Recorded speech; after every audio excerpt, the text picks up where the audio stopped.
Hey, what's up everybody, and welcome to my channel. My name is Kellman, and I'm here to teach you everything that I know about modern jazz piano. Now, I hope you enjoyed watching me butcher that attempt to play like Brad Mehldau in the beginning of this video. Obviously, I did not even come close to playing how Brad would do it. Obviously, what I was trying to do there was really kind of emulate Brad Mehldau's intro to Alone Together from Art of the Trio 5.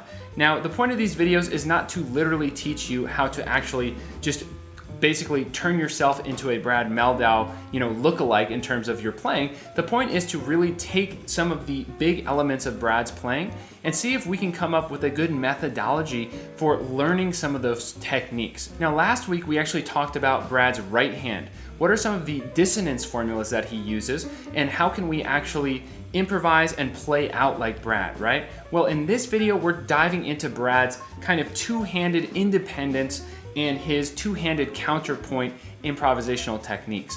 I've always been absolutely fascinated by them. I find them really, really unique and interesting, and I don't think anyone else can do this stuff. So what I'm gonna try to do here is basically break this down into a methodology that you can actually practice. And of course, really quick before we get started, if you're new to the channel, please click subscribe and click the little bell to turn on notifications so you don't miss any more videos just like this one.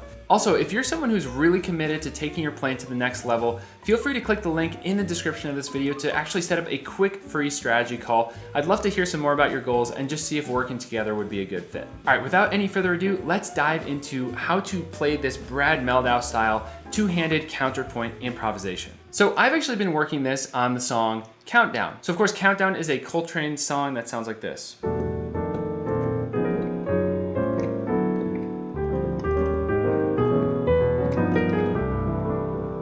So there's a lot of chordal motion. We're going through, Coltrane cycles here. But bottom line, we're moving quickly through fairly unrelated chords, right? So for me, this is a great song to practice this on. So as you all know, I love to have, systems for breaking things down here. And so what I've been working on is a system for breaking down Brad's ability to play counterpoint. Because one thing that is really important to remember is that his ability to do that is not magic.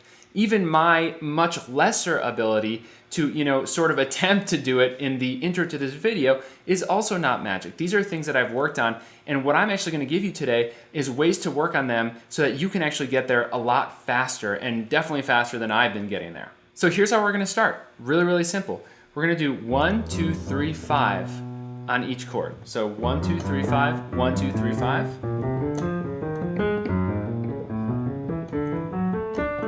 And you can do this on any song you want to work on this idea on. So most of the chords we're talking about here are actually just 2 beats each, right? Which is why we just do 1, 2, 3, 5. But if we run into one that's a full 4 beats long, then we'll do 1, 2, 3, 5, 1, 5, 3, 2, 1, like that, right? So just to show you one more time on Countdown.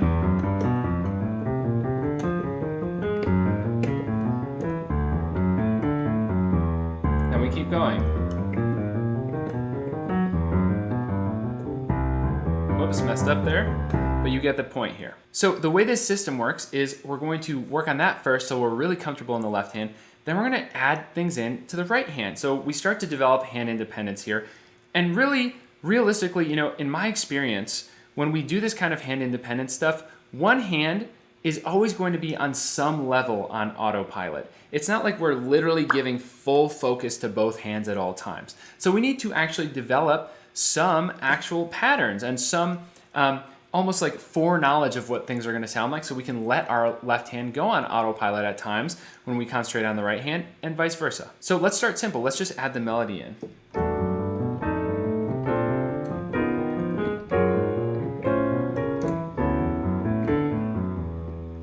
Right, and so on. Great place to start. Next up, we could add some, simple 8th note improvisation. I'm not using a metronome right now, but I definitely would recommend that you do.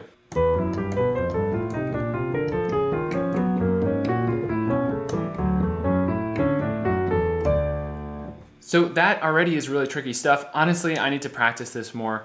So if you work on this, let me know how you do with it in the comments. I would actually love to hear if you all enjoy this and feel like these methods are helping you. Really quick, before I show you some more really important parts of this process, if you're interested in having some exercises that are specifically geared toward helping you improve both your right and left hands and get to the point where things like this are comfortable, be sure to check out jazzpianoconcepts.com/store. I've got lots of different PDF packages available there with tons of sheet music of really awesome and intricate and specific exercises that are going to help you improve your skills. And of course, I have to say, I truly appreciate every single sale.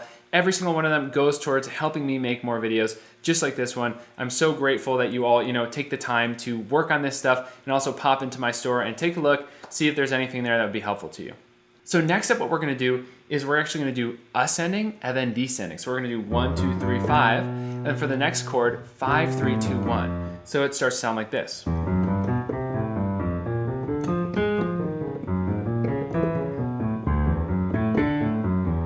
Hopefully you can get it even less sloppy than I'm doing it, okay? So once we get that down, then we need to add the right hand in again.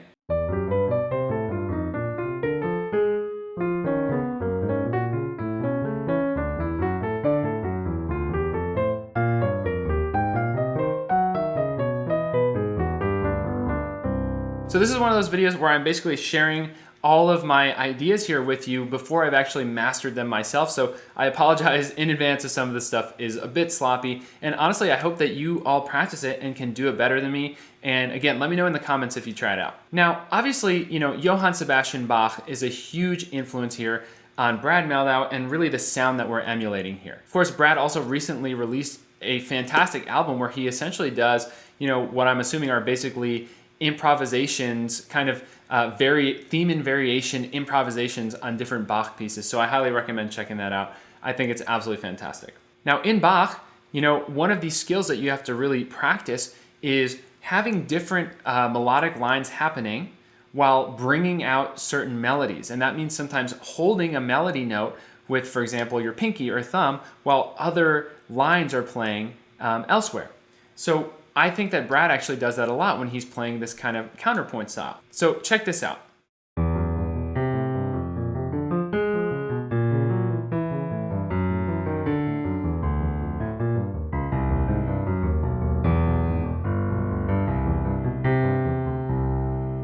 So this is a skill that I want to now teach you as well. What I'm doing is essentially, I'm actually holding either the pinky or thumb. Whichever finger starts the arpeggio up or down, I'm holding it for the duration of that chord. So it goes like this. Hold the pinky, hold the thumb, hold the pinky, hold the thumb, right? And so we can actually practice doing that, and that's how we get that sound.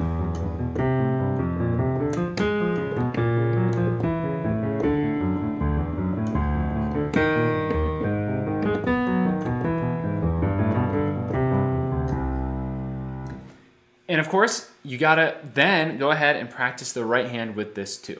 Adding in the right hand in between each step here is gonna be really important for building that freedom to have your two hands working on different things at the same time. Now, some other things that you can work on is instead of just doing 1, 2, 3, 5, you could do 1, 3, 5, 1. So do it like an arpeggio.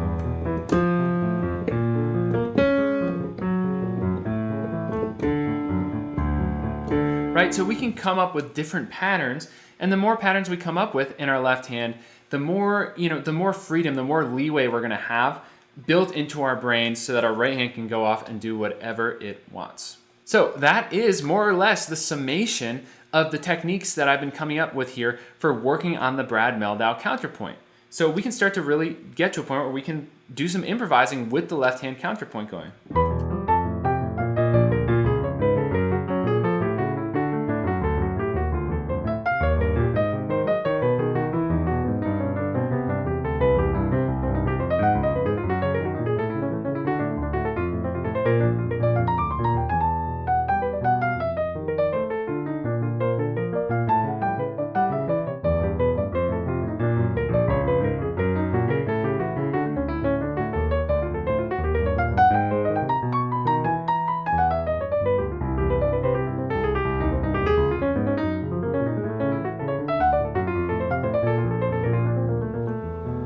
So obviously that's still pretty sloppy. Don't judge too hard there. I've got to practice this a lot more. And so this is really fun because, you know, we can all work on this together, practice this together. I only hope that I'm doing Brad justice here, but you know, obviously the purpose of this video is not to teach you all how to just become Brad imitators, but to break down some of his techniques so we can actually work on them.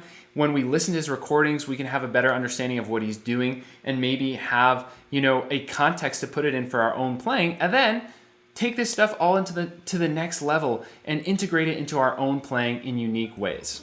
As always, thank you so much for watching. If you got something out of this video, please be sure to hit the like button to help me move it up in the YouTube algorithm. Again, if you're new to the channel, please be sure to click subscribe and the little bell to turn on notifications so you don't miss any more videos or content just like this lesson.